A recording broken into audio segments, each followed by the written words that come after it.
In the valley of Isla, a quiet tension hung in the air, thick and heavy. On one side, the armies of Israel stood arrayed on a mountain, their banners fluttering nervously in the breeze. On the other, the Philistine forces, a sea of grim-faced warriors, mirrored them. For 40 long days, this stalemate had persisted. The sun would rise, casting long shadows across the valley, and with it would come the challenge. From the Philistine camp, a giant of a man would stride forth. His name was Goliath of Gath. He was a terrifying sight, over 9 feet tall, encased in gleaming bronze armor from head to toe. His helmet shone like a second sun, and the spear he carried was as thick as a weaver's beam, its iron point weighing a staggering amount. His voice, a booming thunder that echoed off the mountains, would roll across the valley, striking fear into the hearts of the Israelite soldiers.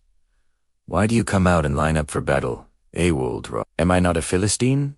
And are you not the servants of Saul? Choose a man and have him come down to me. If he is able to fight and kill me, we will become your subjects. But if I overcome him and kill him, you will become our subjects and serve us." Every day, his taunts grew bolder, more insulting. "This day, I defy the armies of Israel. Give me a man and let us fight each other." King Saul and all his soldiers listened, their courage melting away like wax in the sun. Fear was a cold hand gripping their hearts. No one dared to answer the challenge.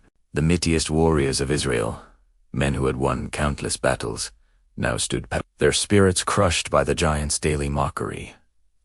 Hope seemed to be a distant memory. Meanwhile, far from the battlefield, in the quiet pastures of Bethlehem, a young shepherd named David was tending his father's sheep. He was the youngest of 8 sons, his face ruddy and handsome, his heart filled with a simple, unwavering faith. He knew the dangers of the wilderness, the lion and the bear that threatened his flock, and he had faced them with courage, armed only with his sling and his trust in God.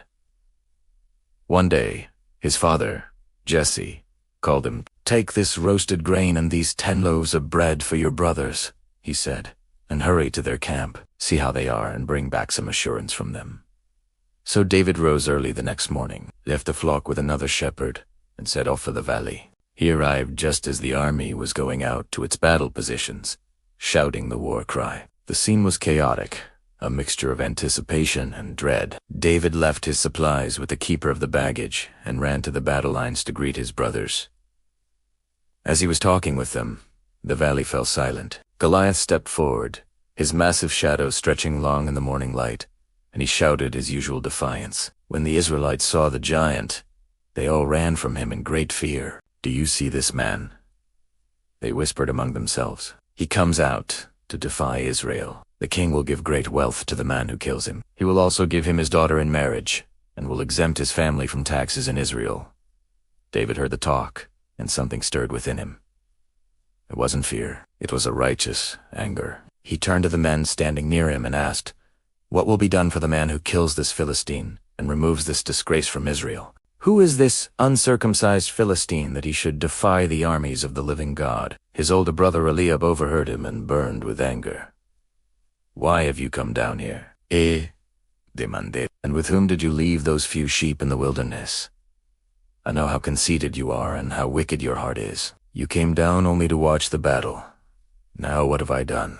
David replied calmly, "Can't I even speak?" He then moved on, asking the same question to others, and their answers were the same. What David said was overheard and reported to King Saul, who then sent for him. When David stood before the king, his youthful appearance was a stark contrast to the grim, weary soldiers around him. But his eyes held a fire that Saul hadn't seen in a long time. "Let no one lose heart on account of this Philistine," David said with confidence. "Your servant will go and fight him."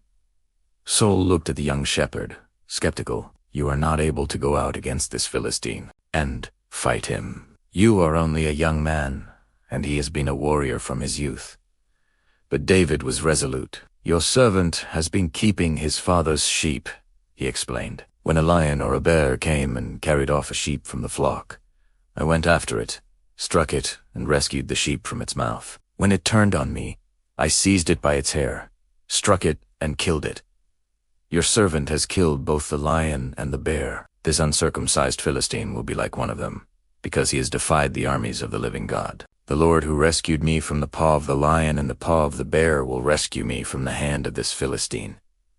Saul, moved by David's unshakable faith, finally agreed. "Go, and the Lord be with you."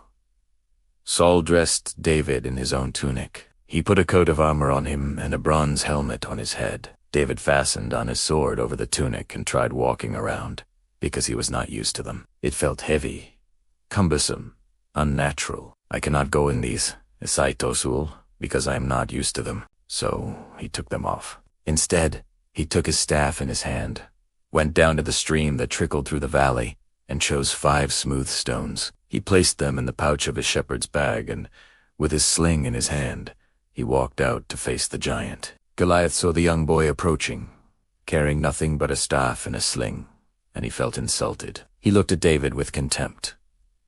"Am I a dog, that you come at me with sticks?" Bellowed. He cursed David by his gods. "Come here," he roared, "and I'll give your flesh to the birds and the wild animals." The armies on both the mountains held their breath. The fate of 2 nations rested on this impossible-looking confrontation. David's voice, though not as loud as the giant's, rang out clear and true across the valley. "You come against me with sword and spear and javelin, but I come against you in the name of the Lord Almighty, the God of the armies of Israel, whom ye have defied. This day the Lord will deliver you into my hands, and I'll strike you down and cut off your head. This very day I will give the carcasses of the Philistine army to the birds and the wild animals, and the whole world will know that there is a God in Israel. All those gathered here will know that it is not by sword or spear that the Lord saves, for the battle is the Lord's, and he will give all of you into our hands."